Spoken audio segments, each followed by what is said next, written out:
Trigger on! Welcome, dear all, to the Duckface Diaries. We are a World Trigger read-through podcast aiming to discuss the World Trigger manga volume by volume. I'm Wensleydale Cheddar. And I'm HOVIN'S with an H, and this month, as Karasuma would tackle the opposing team in college, we are tackling Volume 13, which covers chapters 107 to 115, and is covered in episodes 66 to 70 of the anime. That was a strange comparison, and also it's Kurosawa. Fuck! Karasuma doesn't exist because there is only Scruffy Hottie. God damn it! Today we welcome another special guest. They are fellow co-star and voice of Yuma and Jin in World Trigger Bridge, host of The Bard's Tales, a storytelling podcast, frequent guest on the HIDEAWAY, and co-host of the now defunct Summer Stream, our weekly manga review podcast. Let's welcome Dr. Nova. How are you doing, fam? Hey, really happy to be here. I'm doing good overall. I just got my second vaccine yesterday, so I'm doubled up on Moderna, and it's very nice, but I am very sore and very sleepy, which, better symptoms than when I had my first shot, so I'm good. I didn't react to my first shot well either. I'm so jealous. Everyone's getting the good vaccines. Is Astra considered a good vaccine now? But because earlier on, people were saying it was 70% effective, but nowadays it's 89 or something. I believe it. I got Astra. I believe it's meant to get you up to about 90% efficient, immunity. Johnson is the worst one, isn't it? I don't know vaccines. I've not been keeping up. I don't know a single person in Canada who's gotten a Johnson vaccine. So, it's hard to say. I didn't even know Johnson was the name of a vaccine either, honestly. I know about Moderna, I know about AstraZeneca, I know about Pfizer, that's about it. There you go. Fuck you, Johnson people. Boom, roasted. My partner lives in a place in Poland where I think that Johnson, owner of Johnson & Johnson, the guy is dead already, but I believe back in the day, he bought a palace that is now a ruin there. Then he had a Polish wife who was earlier his carer, so there's some interesting history going on with the Johnsons. Actually, I believe it was the wife who bought it because she inherited the wealth after the Johnson died. That's very interesting, Asha. Tell us more. That's all. Thank you very much. Wow, that's wild. But we're not talking about the vaccines, we're talking about World Trigger, I assume. Let's go with today's agenda, maybe.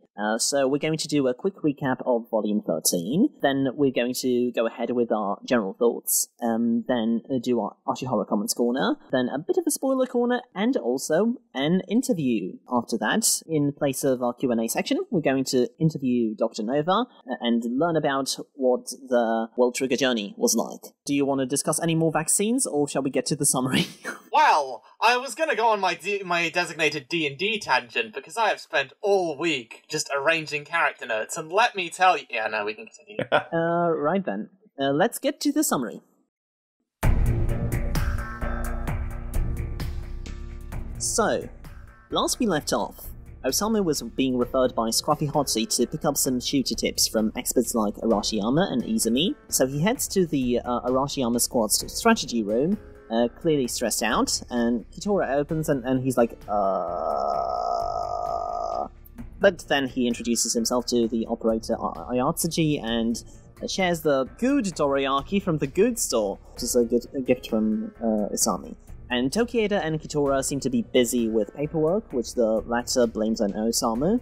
So thanks to him revealing the info about away missions to the general public, they have been getting a lot more new applicants, so they have to do enlistment ceremonies more frequently.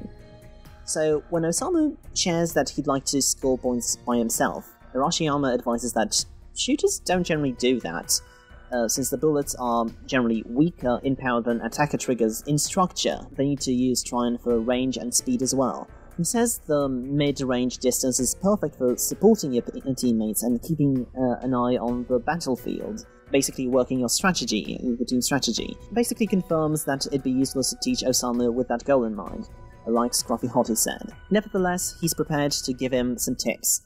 Meanwhile, Chika, Izuho, and the evil kitty from Octocrator head to the shooting range for sniper practice, where a grumpy, quiet lad with messy hair named Yuzuru Emma makes room for them, so they can practice side by side by throwing Toma's bag away. When we get our results, it turns out that he's a strong contender, as alongside the number 1 sniper, Toma, while he doesn't get the highest score, he's definitely an accurate shot, making a perfect star shape out of bullets. Then Toma introduces Yuzuru to the girls and proclaims himself to be his mentor.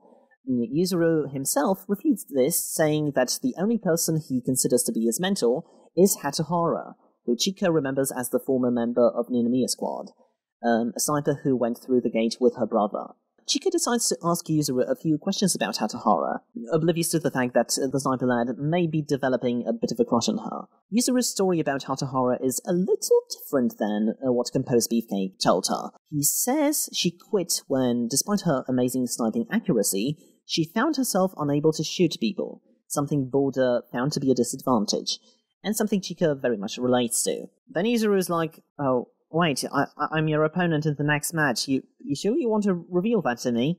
And Chika's like, whoops! Meanwhile, Ko Murakami wants to introduce Yuma to Yuzuru's captain, Kageura, one of the only 4 attackers Murakami can't beat.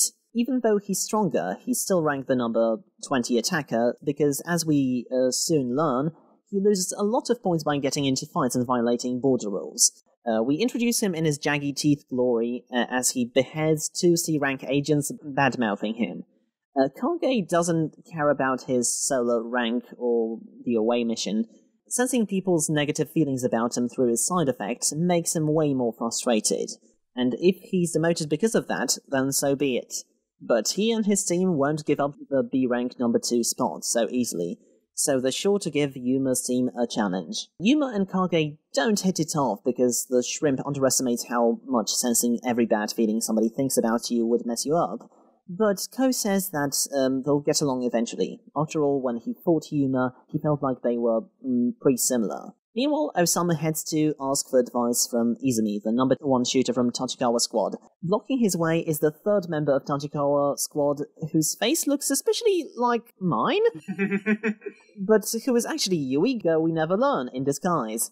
So, Yuiga is very proud of his rank and determined not... I can't believe Wensleydale is a harem protagonist. I was destined to be. So Yuiga is very proud of his rank and determined not to let a Tamakoma member enter the strategy room, but that changes quickly when Izumi dropkicks the shit out of him.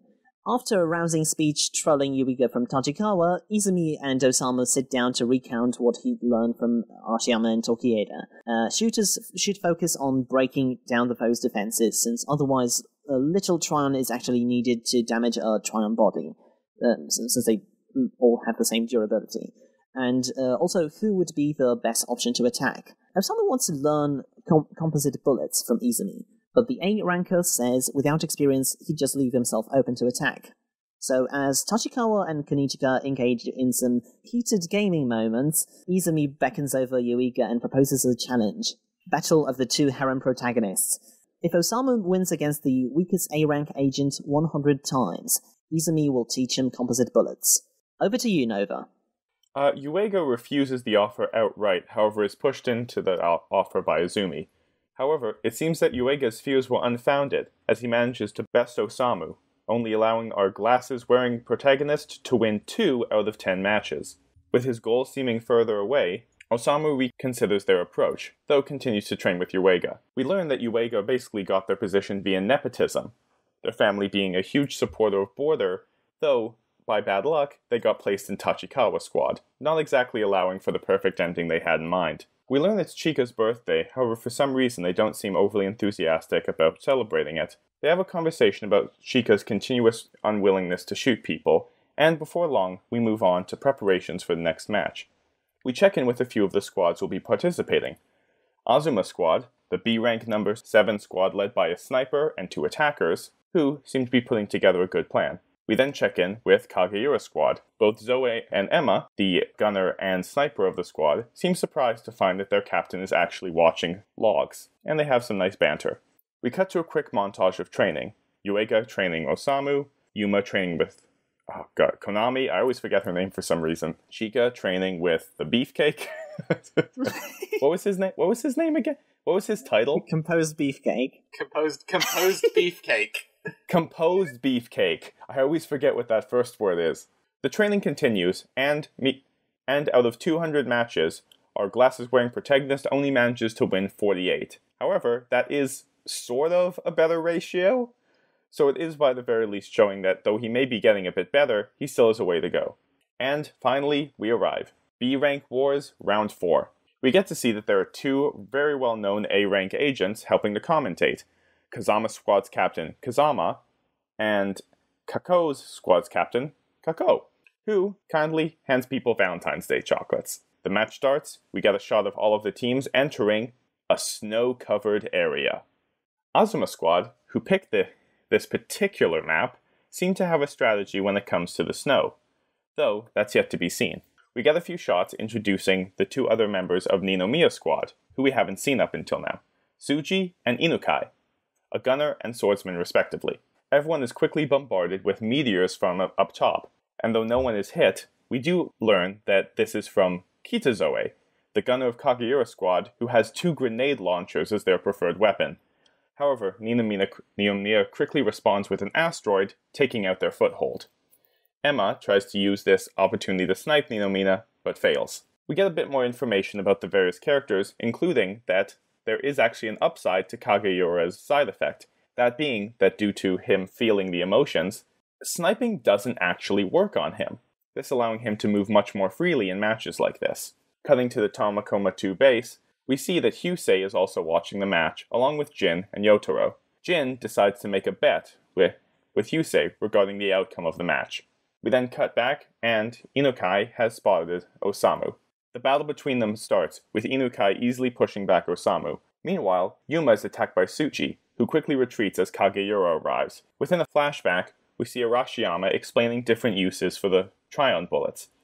And, hopefully, Osamu is able to get something from this lesson. Osamu is currently being pushed back by Inukai, attempting to escape, though finding the gunner's speed rather difficult to maneuver. However, we see that Osamu has set up a trap that, unfortunately, fails to work. Just as it looks like Osamu's done for, the attackers from Azuma Squad come over and cut off Inukai's arm. Inukai, seeming surprisingly unbothered by this, fires back when Tsuji arrives at their rescue. Osamu, seemingly in the middle of this, tries to regroup and come up with a strategy.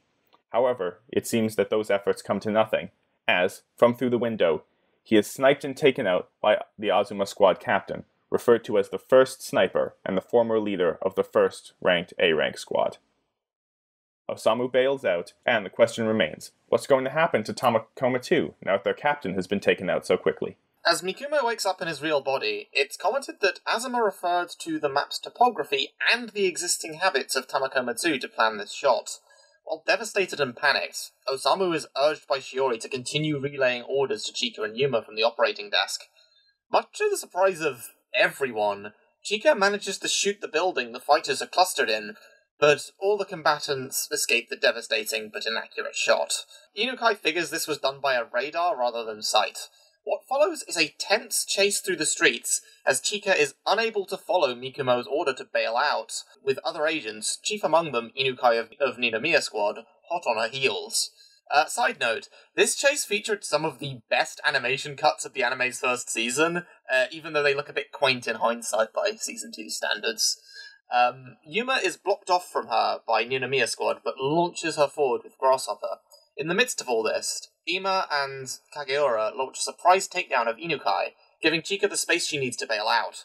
When pressed on it by Ninomiya, who tracks and confronts him immediately, Ima insists that this is out of disdain for their squad, not sympathy for Ninomiya's, to which I say, "Why the fuck you lying? Oh my god." Anyway, Ninomiya gets in a hit, but Ima escapes. However, Ninomiya pursues further, and Ima is only able to stall for time until he's dispatched. The 5 attackers converge at the centre of the map, launching into a particularly chaotic melee, with Azuma providing cover fire for his squad. Yuma in particular is targeted as limb after limb flies away from him in the carnage. The operators explain that it's actually more advantageous to Azuma Squad if everyone splits up, due to them having more range, despite controlling the area. They also point out Yuma's dire situation due to lack of cover fire, which causes a wave of regretful thoughts from Chika. Kitazo attempts to take out Azuma from a long range, but Azuma snipes all of his rounds before firing back. But Ninomiya, the point-stealing motherfucker, shields Zoe in order to capture himself. Kitazo doesn't even pretend it's going to go otherwise. He does, however, fire a last-minute volley of bombs into the attacker's melee. In the chaos, Kageura takes down Okudera, and Yuma disarms Tsuji, only for Azuma to snipe him before Yuma can deal a critical blow. Yuma and Kageura engage each other, each sending each other a relentless flurry of slashes when Ninomiya traps them in a rain of hound bullets. With no cover present, Yuma grasshoppers right towards him. However, this played right into Ninomiya's hand as he quickly fires right at him. Yuma's Trion supply failing him before he can even reach his opponent with his outstretched scorpion. Jin matter-of-factly acknowledges his loss, asking what Hughes wants of him. From this point, all bagworms are activated, and agents disperse, leaving the match at a stalemate until it runs the clock. The victors are Ninomiya squad with 3 points. Gaining only 1 point from the proceedings, Tamakoma are moved down to 8th place. In the post-match commentary, Kazuma posits that the match was decided by the skills of the supporting players rather than the aces of each squad. Ayatsuji asks whether Osamu's early bailout decided Tamakoma's loss. Kazuma initially praises Osamu's efforts to try something new and his overall improvement. However, let's say, hypothetically, you're improving day by day. That means everyone else is also improving day by day. You can't catch up if you're doing the obvious. When pressed on if Osamu should fight closer to his skill level, Kazuma simply responds, "No, I'm saying he should do their job as a captain." Despite his harsh words, Gitora comments that she feels Kazama is actually being fairly soft on Osamu. Back at base, Hughes is nomming on a fish pastry when Yotaro... well... Surely, the most important thing to note... While Yotaro mourns Tamakoma 2's loss. Reflecting on all of the warnings and advice from the various A-rankers he received, Osamu meets Jin on the roof. His request? Jin joins Tamakoma 2. General thoughts? Let's do it. Okay, in my defense, not... but the way that Hughes is nomming on that pastry is quite funny, but It is quite a funny panel. So, this was one of the rare, late World Trigger volumes that kind of actually works really well as a volume. Yeah, it ends at a perfect point. Yeah, the structure of this worked really well, allowing to early on to build up some growth in Osamu and Chika, set up the struggles while also introducing charismatic opponents who would ultimately utterly destroy them in battle. Structure-wise, I'm gonna say I really liked it. So, what did you think about it, Nova? This is a favorite volume of mine. I really like a lot of what it builds up. I really, really like the match. It's probably one of my favorite matches in the entire series, and I am a really big fan of all of the squads in this match, as well as the way the action flows. There's no real pause in this match right up until the end. Everything is very fast-paced, everything is very kinetic, and it really does feel like almost like a tennis match. There's no squad that's really taking out everyone for a while. I mean, obviously, quite a few members of Ninomiya's squad survived for a pretty long time, but it really does feel like everyone's taking losses, everybody's gaining points, and it really does give the impression that you don't know where the match is going to go until the end. In particular, what's amusing about this to me is that this volume actually contains the only World Trigger chapter I own in print, because I was actually in Japan while this match was happening, and I didn't read the online chapters because I wanted to have the experience of picking up the volume and going through Shonen Jump and seeing what happens. And the chapter that volume contained was the chapter that Osamu got sniped. Oh, nice. Oh wow, you were in Japan when you read this one. And I just remember thinking at the time, like, oh my god, but because at the time it was really frustrating. Because I was like, oh my god, all that build-up. But again, in retrospect, for the kind of series World Trigger is, it makes way more sense in retrospect. And the thing, again, it was in Japanese, so I couldn't actually read what they were saying. It was just like, oh, well, that's unfortunate. But no, it is a favorite volume of mine. Yeah, This match hits really hard, and I really like how the rank battle kind of fizzles out at the end and it kind of comes to a standstill until the time runs out. It really allows the reader to like process Tamakoma's defeat and let it sink in. So I thought that this whole battle works really well. It's weird for it because this one it kind of feels like, even though we are just discussing the volume now, for me it kind of feels like I've been discussing this volume in bits and pieces over the course of this whole read-through, whenever we go to the spoiler corner, because it's such a turning point, and such like a pivotal moment for Tamakoma. I think the big thing that really hits home how out of their depth here they are is the fact that it's such a desperate struggle for Chika to even manage a neutral retreat that doesn't gain another team a point. It's not even getting a point for themselves, it's just like trying to allow her to like bail out. And that's part of what I love so much about what Kageura Squad in particular brings to this match. Because there is so much strategy and conversation that goes into the way so many squads operate in World Trigger.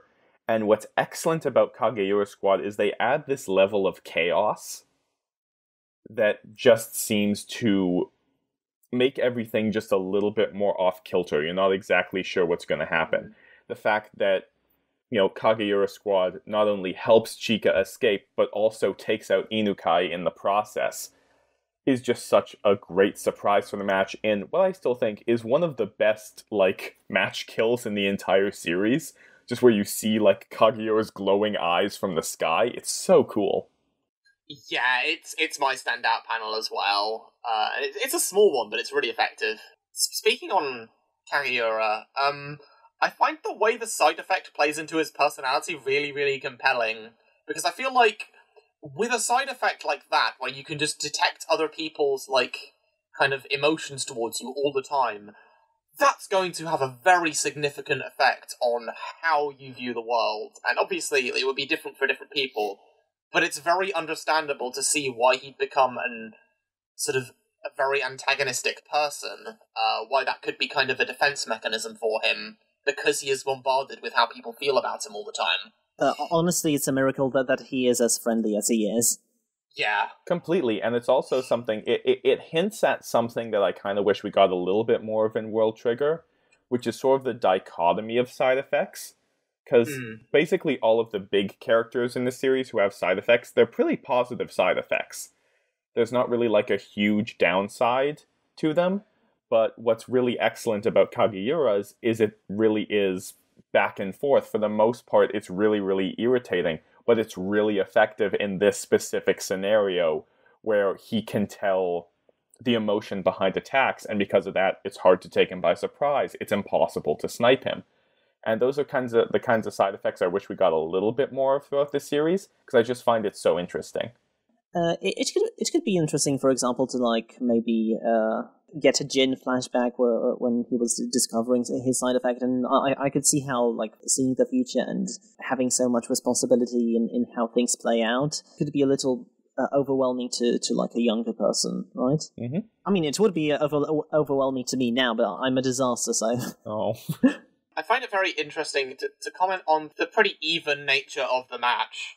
I think the push and pull there is that, even though Azuma controls the match, the Azuma squad definitely, controls the map, which, for the past three, has kind of been... Has it been 3 matches? Wait. For the past few matches, has kind of been what cinched it.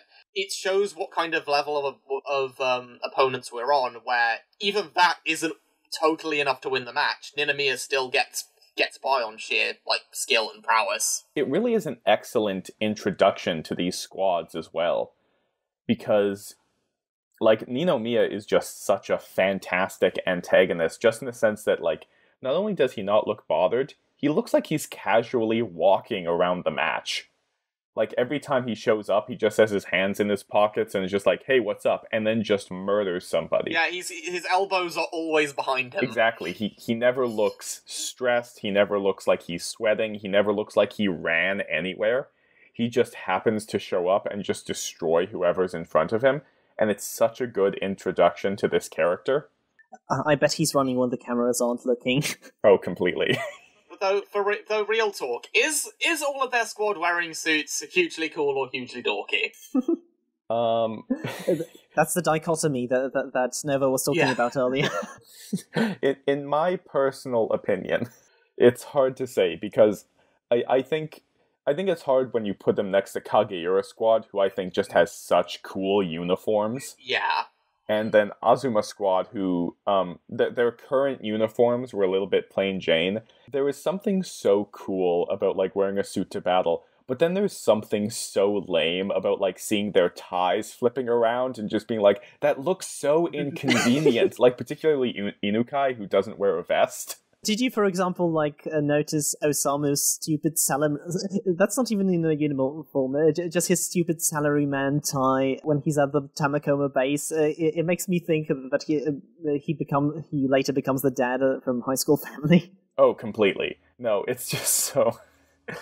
Again, the big gun belts do kind of take away from it, particularly for the fact that it's like, you don't actually need those. Like, you can just, like, snap your fingers and your gun is gone. You don't actually have to holster it. I mean, if we're talking about, like, squads with, like, dorky/cool outfits that I vibe with, I feel like this volume pretty much convinced me that Tachikawa's squad would be my jam to hang out with. Like, like, they just goof off in their room, or, like, they are kind of... I guess almost a bit self-insertish in that, like, they goof off in their room, but they're also one of the top squads, and they wear, like, these big, like, trench coats into battle, and they have, like, they just sit around, like, watching movies, and, like, their operator has a den where she watches anime and plays video games and stuff. It is a really good payoff to find out, like, this is the third member of Tachikawa squad, and it's just, like, a loser who got there via nepotism. Like, it is, like, a really good, like, oh, this is who this is.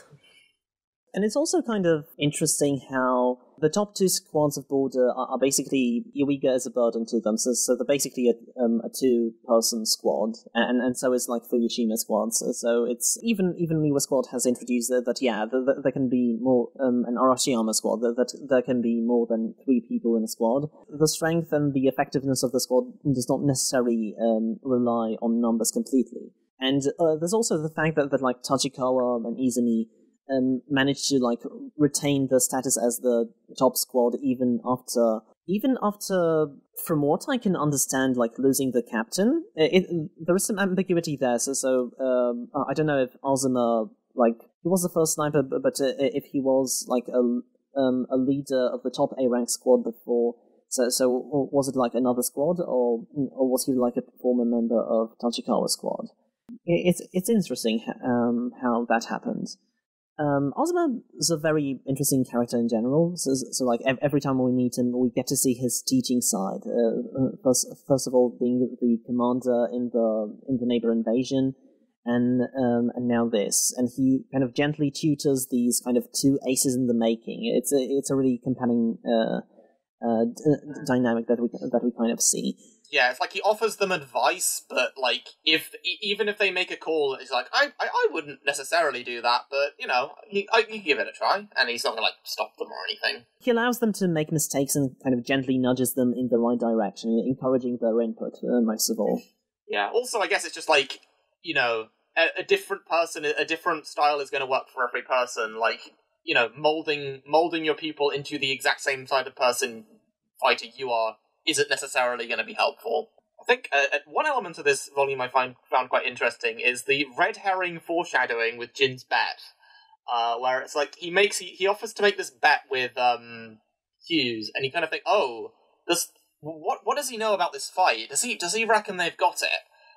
And then you find out they lose, but he still seems pretty confident in this bet. So it's like, what does he know? That puts this forward. I guess you'll find out in the spoiler corner. And another thing that I think is an interesting thing that could be an instance of Hovin forgot, because it's probably explained later what is meant by this, but the perspective from Kitora that Kazuma is being soft on Osamu is interesting. Is it perhaps the idea that he is giving him supportive advice, despite being quite harshly critical, over just saying that he should just give up?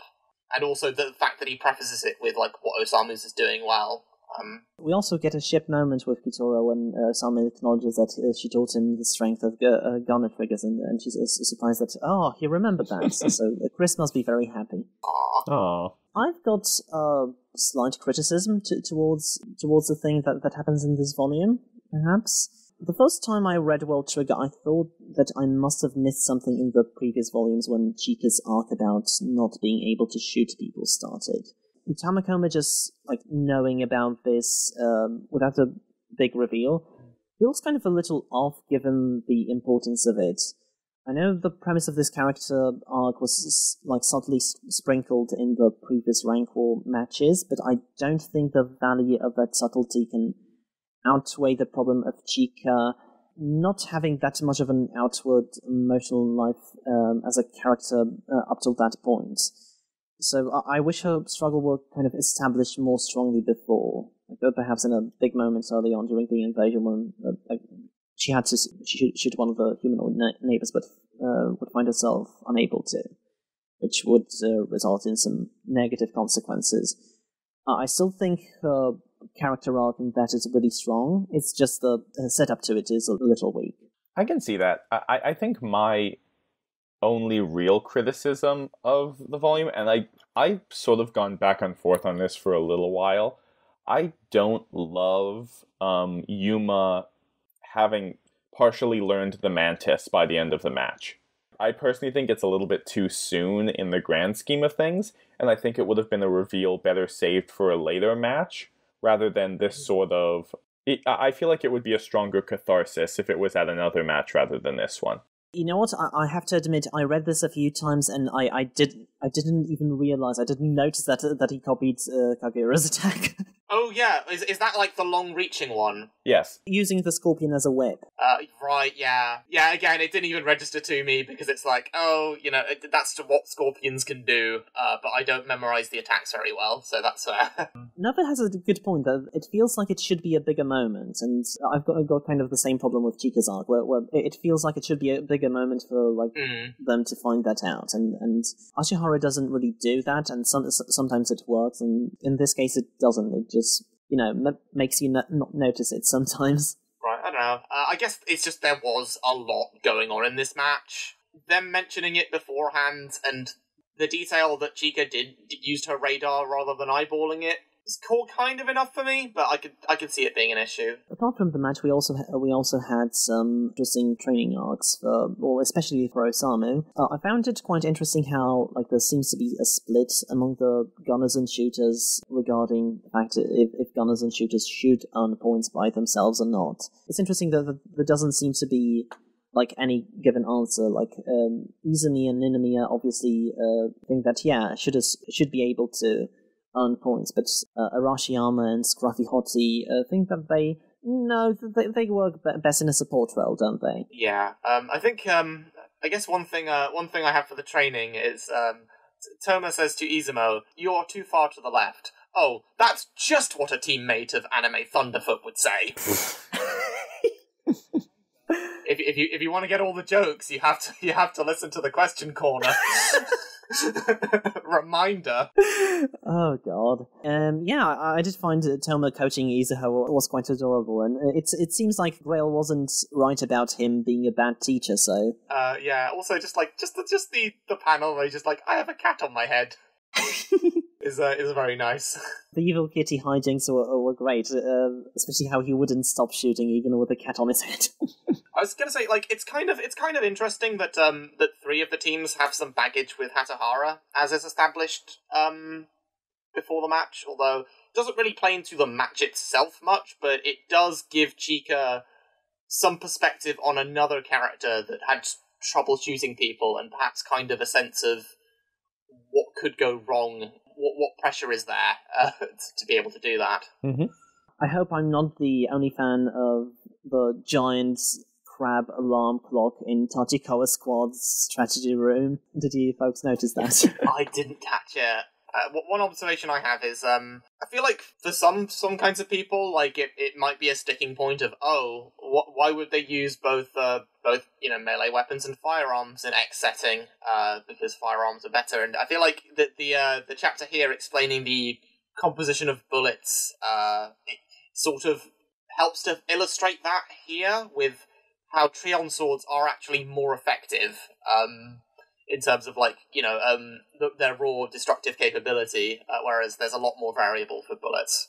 Yes, speaking of people fighting with swords, I find it an interesting detail that, despite breaking through, coast defenses once, you must still mostly lose against Murakami in solo matches. It shows how powerful his sleep learning side effect is, and that he continues to learn. And sometimes just one win in a key match isn't enough, and the main character isn't just stronger afterwards. Oh yeah, speaking of Murakami, I do find it funny that there is kind of a conga line of the ace that they beat in the last match helps them meet one of the aces from the new match. Yeah. Because Arafune introduced Murakami, and then Murakami introduces Kageura. It does feel a little bit like RPG side quests. A little bit. I do have to remember in Spoiler Corner if this happens again. I love the running gag of Osama thinking, okay, but why is Yuiga A rank number 1 again? He asks us questions several times in his thoughts, and who is this person? Tachikawa's big speech was great. I'm not really gonna get into it because I think I gave it as one of my favorite, funniest moments in the introductory episode. It's cute to see Kako giving Valentine's chocolates both to Kazama and Ayatsuji. I wonder if Tsuji is going to grow up to perform Rakugo, quite similar to Yakumo from Shogun Rakugo Shinju. I kept hearing different sources for whether Ninomiya is the number 1 or number 2 shooter. But this volume seems to confirm number 2, and Izumi is number 1, which is what I thought, but I checked the wiki earlier, and Izumi was unranked, and Ninomiya was number 1. I don't know, maybe change later. Is it maybe that Izumi is the number 1 overall combatant? Or... I was under the impression Ninomiya was the number 1 shooter. I mean... But... I distinctly remember a chapter. I'll go and check. I think that one of the chapters established that he was number 2. It will make sense for Izumi to be number 1, honestly, because God. If I could just summarize this volume in one sentence, it would probably be Narasaka's line, "Points onto everything," since we get to see. It kind of works thematically with Kageura and Hatahara. While this philosophy gives some hope to the likes of Osama and Chika, who desperately climb to improve themselves, this volume is also a wake-up call for them. After all, as Kitora says, it takes more than a week for effort to bear fruit, which is my favourite line from the series. Shall we move into the Ashihara comments corner? Okay, let's get to the Ashihara comments corner.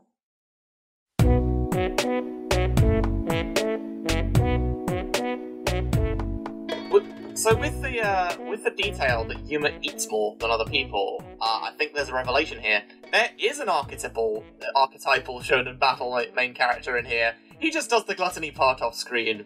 It was in one of the Q&A ones about how Yuma nourishes himself because he doesn't sleep, obviously. And another one is that different levels of Trion and different in people taking different amounts of time to recover during rest could be a really interesting thing to play around with in situations where squads aren't given as much time to rest. It doesn't really come up in these matches because obviously they're allowed to rest between matches.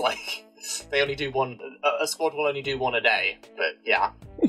I do have some on the strategy rooms, continuing from the previous volume, how some of the squads kind of organize them. I'm daft because I thought that the beds are beds to sleep in, but in fact the mattresses that people land on when they bail out. That's why the co-ed, and that's why... But it's also interesting to have 4 of these beds with 3 combatants, so... I mean, in Arashiyama Squad I'm not surprised, but... Yeah, maybe they just account for the fact that there might be another, there might be an extra person, or there might be an additional person to the squad. I forgot if operators are in Trion bodies, or if they remain in the regular bodies for the matches. I mean, I feel like that might just be a thing for away missions, since there's really no need for them to be in one otherwise. speaking of, we're going through all the themes of the rooms, and I can't wait for Kunuchika to drop some offhand comment that she's not some gamer girl who talks about video games she's never beaten. It's throwing a bit of shade at Danganronpa 2. That line or something. I could have fucking expected Tachikawa's squad to be utter slobs. Tachikawa is a disaster. Also, they use their elite status for having a personal cleaner once a month. You mentioned in the last volume how it's a bit like gender essentialist to have the operator clean it. But then this volume, it does also seem to sort of imply that it really depends on the squad. Like, Tachikawa and Kageura do not manage their rooms at all in terms of housekeeping. I still won't remove a point from the Ashihara boomer moments count. Oh no, it's still a thing. Like, it's still enough of a recurring thing that, yeah, it probably is. But, there are some variations. Kageura not being messy is a surprise. But, like, the fact that none of them, except Hikari, bring any personal items to the strategy room kind of makes sense. I wouldn't expect them to. Nova, you're the Kageura squad aficionado. What do you think about the old designs? In the extra materials, there were some old designs of the characters, and there was one for Kageura and one for Yuzuru. I think they're pretty decent. I will say I definitely like their current ones a little bit more.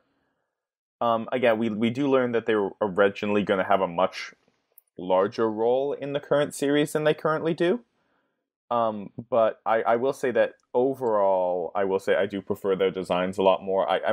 One thing I do like about the old Kageura design is it sort of seems very similar to his current design in the sense that, like, they're a very expressive character. But then again, maybe it's a bad thing because Ashihara hates drawing his hair, so he doesn't show up as much because of that. I think Yuzuru originally looked a lot like Ishigami from Kaguya-sama. As opposed to a shy soft lad. Yeah, I do think that the old designs are definitely appealing, but less distinctive. So I would agree. I'm glad that Yuzuru's rivalry with Osamu was scrapped. I think I root too much for Yuzuru's relationship with Chika for that to be like enjoyable as some sort of a love triangle. So yeah, I think I like how things turned out more the way they are. No, they are 100% the OTP. Shall we get to the spoiler corner? Let's do it. Regarding Kazuma's final note on the match and how Osamu took it to heart, it's interesting that you would usually expect getting a new strong player to be a cop-out for weaklings in any other sports manga or any other sports medium in general. But the arc would usually go that you need to work on improving yourself instead, but no, here that's not feasible. Personal skill growth is too uncertain, and if you really want to help your team, then in this case Osamu has to fulfill his job as a captain. And Osamu comes up with the idea to recruit Jin, and you would usually expect that to be a misdirection, like him recruiting someone in general. But no, as we learn, this is exactly like what Kazuma meant, and he should recruit a strong player, and this is his duty as a captain. So I kind of found that interesting. Yeah, because it's his, because in a way, it is self-improvement, just not in the typical way that a battle shonen would do it. It's not in... Though there is some honing of his technique, it's also, adding a new player adds its own challenges of, how do you use them? Can you become more flexible with how you use your team and how you strategize with them? But yeah, it's definitely him kind of, on the right track, but not quite the right person. I don't actually have any spoiler corner comments for this volume, really. We have fewer and fewer of those. Yeah, I feel like when we get to the late teens, or there's just not going to be anything. But yeah. Nova, do you have any? Nothing in particular. I will say that I'm hoping for better things out of the current arc, but I haven't been super happy with the way that Kageura Squad has kind of been handled since this match.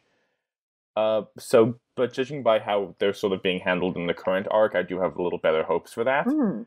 just because, I feel like they started off so strong, but I don't think they've sort of been used to their full potential in the series up until now. Yuzuru has definitely been in the limelight, and I kind of like how he was used over time. But Kageura himself, and especially how he started interacting with others more, for a long time there wasn't certainty about what to actually do with him, and I do love that both he and Emma are kind of now stuck in the new squads with Ninomiya squad members, and that's great. Other than that, I will just note that the manga has just become "Don't toy with me, Miss Katori."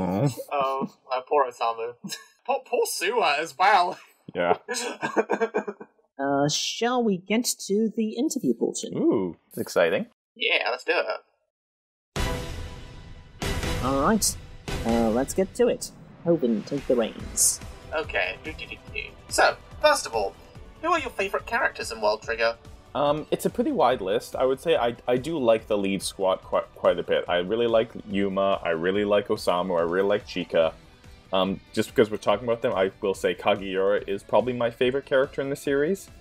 I just find them very, very interesting, and I think they sort of touch on a lot of the things I want to see out of the series, which is the idea of, side effects having negative and positive effects rather than it just being basically like a one-up superpower.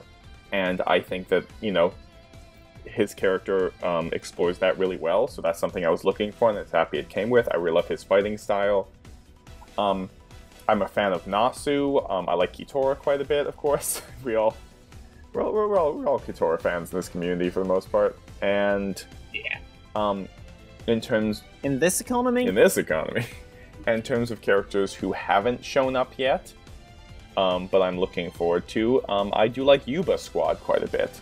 And then in terms of some people who maybe don't get mentioned as much, I love Kageura Squad's Operator. I just find them to be so dynamic, and for the most part, operators don't really get any screen time. So this is a really fun character whenever they show up, and I really, really enjoy them. Oh yeah, there is this part when Emma kind of wants to suggest something to Chika, kind of to change her weaponry. I do love how she turns into her mom and kind of wants to... Oh, Emma, you brought friends. Shall I bring you some tangerine slices or whatever? If she's sleeping under the kotatsu, it's do you live here? What's this? Yeah, the Ashihara Commons Corner kind of noted on that. This is basically Hikari's den. No, completely. So Hikaru is probably my favorite operator, so I really enjoy it whenever they show up. What are some of your favorite moments in the series? I would say that the moment that I started to kind of turn around on World Trigger, because there was a pretty decent period where I was not in love with how the story was going. I would say the lead up to the invasion, I think for me is where things really started to shift for me. Where I just found the dynamics of the characters really interesting. I found the way that the story was moving was in a much more interesting direction. And I also just found that it was a really good utilization of the cast. Because that was one of my big issues with World Trigger early on. Is I didn't love how the cast was used, but I thought the invasion really, really stepped it up. And that's probably one I really look back on really fondly. I love this match. This match is a great one for me. One of the best matches also is the Ikoma, Tamakoma, and OG squad match. That one I just think is... I think there's another... Is there another squad in that match, or is it just those three? I believe it. Yeah, it's just those three. Okay, that whole match I just think is fantastic. It's one of those matches where it's not exactly low stakes, but it's just a really fun match. And it's just one of those ones where it's not you're not reading it oh god, what's going to happen. You're kind of reading it this is really fun. I kind of want to see where this is going. Yeah, it's very light-hearted and creative. If you could personalize an activation word or saying paired with a gesture, possibly paired with a gesture, for your own trigger, what would it be? I kind of want to just go for the Power Rangers thing and be it's Morphin time. But also, I don't know. It's hard because I just feel I'd want to say something cool, but something I would never say in my everyday life. So again, probably just probably something cheesy, because I feel if you have just something so ridiculous, you just have to say, I feel like it's one of those things that's cool in manga, but I don't think there's any cool way in real life to say it. So, like, I just embrace the cheese, I guess. Yeah. I have some further questions. So, like, you are the voice of Yuma and Jin in the Abridged series. So, like, if you ever got the chance to, which other characters would you like to have played, and what voices would you have used? I did have a Sean Connery voice, and I still forget who was going to have it, but that was something. Yeah, I think I suggested Shinoda, but then Grail thought that it didn't fit Shinoda. I forgot who we ended up on. Maybe Yotaro? Possibly. That would have been pretty funny. I had an idea briefly about voicing Kazama as Stitch, just because he's, like, so tiny. So, just the idea of, like, showing up being like, "Oh, Summer, come on, let's do a match together." But just, like, trying to, like, just doing all the cool Kazama lines, but in the Stitch voice. That's a strong contender to HOVIN'S Ben Shapiro impression. Oh, God. And oh god, there was one more that I'm blanking on, but I remember I had a deadpan voice for Ikoma, like this really deep, like I had the idea of, like, it's basically a deadpan Gaston voice for Ikoma. So it's just like if Gaston from Beauty and the Beast was, like, really, like, on Ritalin. That was essentially the idea. I like that. Yeah, those were the ones that come to mind. I feel like there were more, but those are the ones that come to mind for me. I like how this question is definitely not a nudge to people to support Wensleydale Cheddar on Patreon to possibly revive World Trigger Abridged. Yeah, each time we hit a milestone, we will be making a new episode of that, and we're just a few bucks away from episode 3, but it has been in editing purgatory for a few years now since the Adobe project has broken down. Oh, yeah. Resurrect it! Revive it! You can do it! I was talking to the patron, to the potential patrons, of course. My other question would be, since you are an expert chef, which border agent do you think would be the best cook, and what kind of cuisine would they be into? I think, like, in terms of the ones we've actually seen in the series, we know that, like, all of Tamakoma 1 are pretty good cooks. So we've mentioned that. Kageura, like, his family owns an okonomiyaki restaurant. So he'd probably be good at that Japanese comfort food. And it is mentioned that Kako really loves to cook, though it doesn't mention the quality. Oh yeah, Kako cooks the rice that almost killed Tsutsumi, I think. They did do that, and they also, I think that was the squad that, like, remade their operation room. So, like, the kitchenette and the living room were kind of the same thing. I think that's the squad. I'll have to review the map. So those ones come to mind.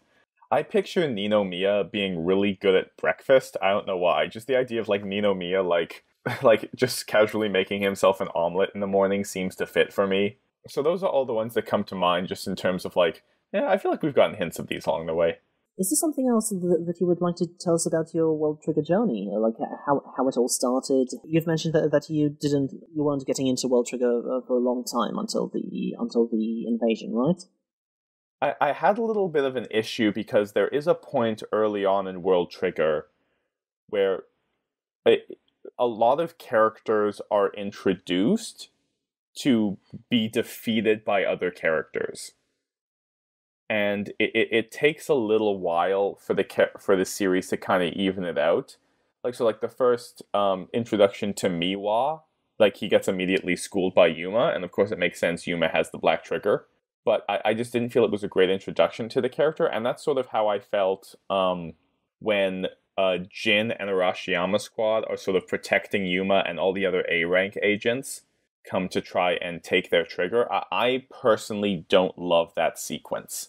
Even upon reread, I just don't think it's a great introduction to a lot of these characters, and I don't think it reads particularly well. It's also a little bit confusing to me in terms of the resolution, where, you know, Jin sort of like, I'll allow you use of the Fujin, and even now it just sort of turns back to, like, yeah, we just kind of gave the Fujin back to him. It's like, he fucking checkmated us. It's like, okay, I, the most adept at using this very useful weapon, will allow you to give it to whoever you want. Yeah, it just seemed a little bit odd to me at the time. I was like, I don't understand. Like, you just had an entire, like, sequence showing that Jin is essentially unbeatable when they have the Fujin, and Jin is on their side. So it didn't seem like a negotiation to me. It didn't really seem to make sense. It's sort of like if the Red Power Ranger was like, you can have my Mega Morpher, and they're like, you should actually keep that. You've been doing pretty well with this. That didn't grab me. I could get that, but, like, the introduction of all these characters definitely wasn't very inviting at the start. Yeah, so that was some of my thoughts for the first while, and again, it did start to gradually shift, and I'm sort of with two minds about World Trigger, in the sense that I do kind of love it for what it is, while also understanding the frustration of being like, oh my god, a third meeting chapter in a row. Like, so that's... It's going to be very interesting when we get to recapping those chapters, because I know Wensleydale and I do have differing thoughts on them. Although I am enjoying the past couple. Yeah, I do. So that's sort of my thoughts on, like, World Trigger as a whole. Where, like, I do really, really enjoy it, but I do always try to remind myself to take a step back and just say, like, this is long, and this is a very hard series to get into. So, but it is still one that I really look forward to whenever it shows up. It is definitely a case of, if you love these characters, if you are getting into, like, finding out who the new ones are, you will love this. If you're just reading this and can just about understand who the major characters are, you are going to find it incredibly frustrating, so I could understand that. Shall we round up, folks? Let's do it. So that is going to do it for the 13th episode of Duckface Diaries. You can listen to us on so many podcast hosting sites: Anchor, YouTube, Spotify, Apple Podcasts, Podbean, Breaker, Overcast, Radio Public, Pocket Cast, Podbay, Play FM, Listen Notes, Castro, Google Podcasts. Anchor.fm/Wensleydale Cheddar or youtube.com/c/Wensleydale Cheddar is where all the links are. You can find all of them on patreon.com/Wensleydale Cheddar in the pinned post. Remember that, much like the neighborhood, the YouTube algorithm is a dark abyss of sorrows and woes from which channels like these never resurface, and what helps us navigate it is liking, subscribing, and sharing the podcast with a friend. On the YouTube channel and the same RSS feed, you get access to not only Duckface Diaries, but Manga Mosaic, a collection of podcasts and video essays on other manga titles, short and long alike, and any long-running retrospective projects that we may come up with in the future. Nova, where can people find you? So you can find me on Instagram at Jonas Snow. Just if you want to follow just my random endeavors and whatnot. You can look for the Bard's Tale podcast, which someday I might revive if I manage to have enough supplementary income to hire an editor. Yeah, just look forward to whatever I may put out there later on. I listened to the first few stories and I was quite hooked, so I'm looking forward to whenever you can restart it. Yeah, I'm looking forward to it as well. So, follow our sister show. Yes, HOVIN'S HIDEAWAY, a miscellaneous podcast where we mainly discuss manga. I've not put out much on my podcast or YouTube channel in a while. But people might as well check out your podcast about the Attack on Titan ending that you did with Jacob Parker Dalton of OtaQuest. Might as well, in preparation for the video essay that I'm going to release in just a few decades. I really am out of video essay juice. If you'd like to help me upload these on a regular basis, consider supporting me on patreon.com/Wensleydale Cheddar. In return for your support, you get access to rewards such as adding your name to the YouTube credits or getting a World Trigger Duckface avatar.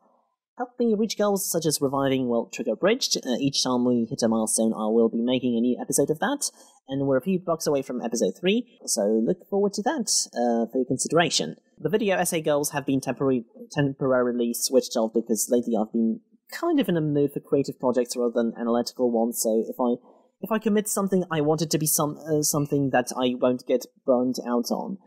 Send us emails, questions, comments, suggestions at wensleydale012@gmail.com, or follow us on Twitter at Duckface Diaries or individual Twitters at Cheddar and at Hovin with an H.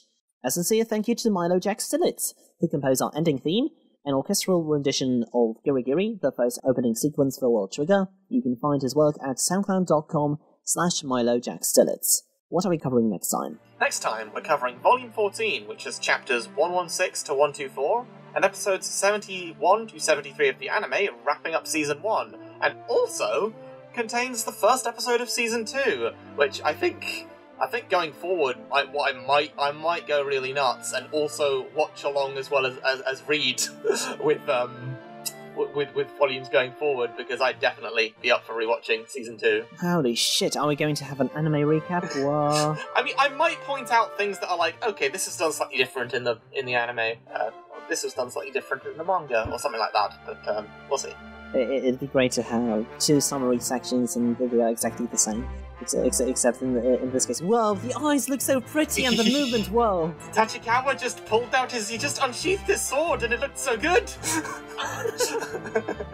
So that's coming in August. In July, though, we're going to change things up a bit and record a special episode covering Border Briefing File, the World Trigger Databook. Right then. Thanks very much, Nova, for coming on. It was a pleasure to have you on. It's my pleasure and privilege. I had a lot of fun. Hope to have you again sometime. Mm-hmm. And apart from that, then this was the 13th episode of Duckface Diaries, and as always, it's time to bugger off!